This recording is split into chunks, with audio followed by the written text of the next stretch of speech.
La paix à vous, mes amis du 2.0.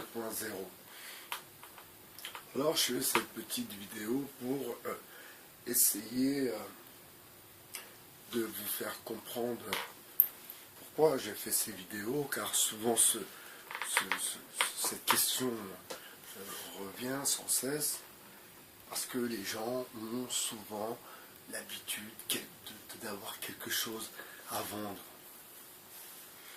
Donc moi, personnellement, et je ne vais pas dire pour le moment, parce que même le moment venu, le jour où, Inch'Allah, mon livre sera terminé et édité, je ne me servirai même pas de YouTube pour vendre mon livre, Inch'Allah.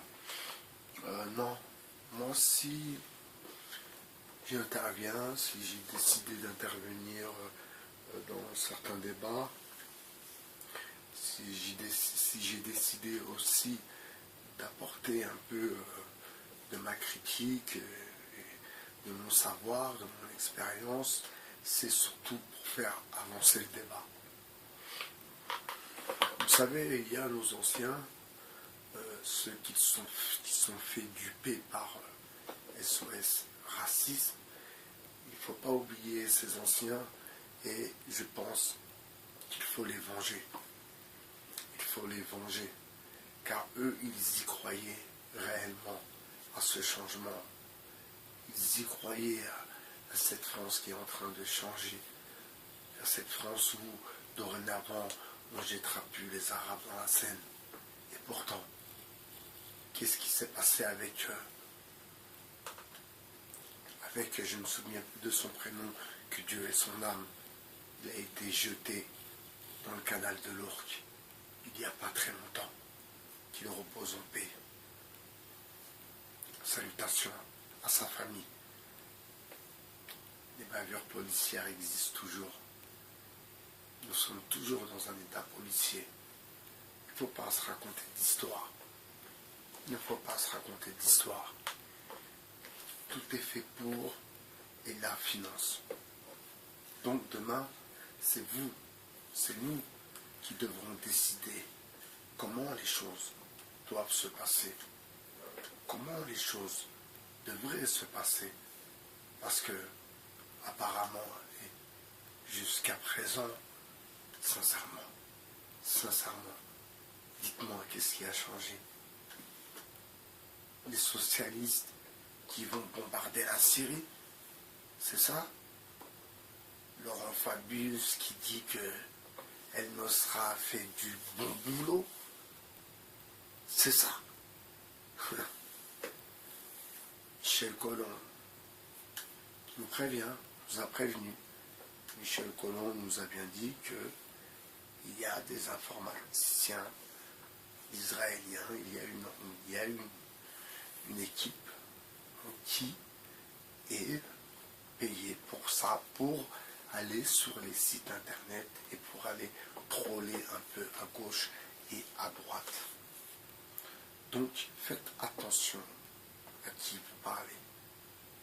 Faites attention avec qui vous développez certaines idées. On arrive à une période où, logiquement, vu que nous sommes dans le libéralisme le plus total, vous savez, maintenant, bientôt ils vont donner l'héroïne gratuite aux toxicomanes. Maintenant, les toxicomanes, on leur donne le matériel pour qu'ils puissent se droguer avec une infirmière qui est là pour lui faire son injection. Vous imaginez? La France, donc nos impôts, payent dans, par exemple, les travelots sud-américains qui viennent ici en France pour se faire opérer.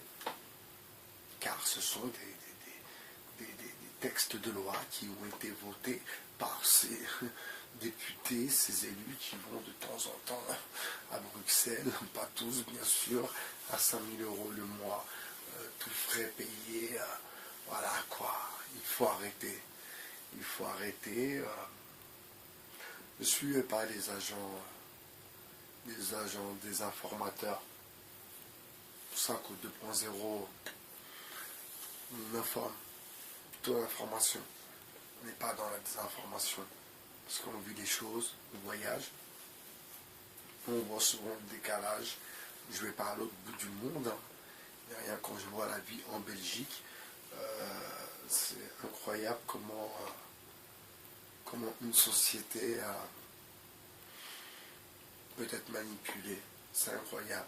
Il faut vous poser la question, je vais vous donner un peu de réflexion.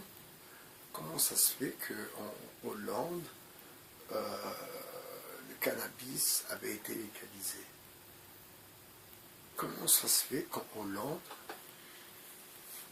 tous les grossistes de cocaïne, d'héroïne, voilà, la police savait très bien où ils travaillaient, comment ils travaillaient, et ils ont laissé faire. C'est quand même des explications où nous ici on n'a pas trop d'informations, on ne sait pas pourquoi, comment, mais en Hollande, voilà, il n'y a pas de problème de voile, non.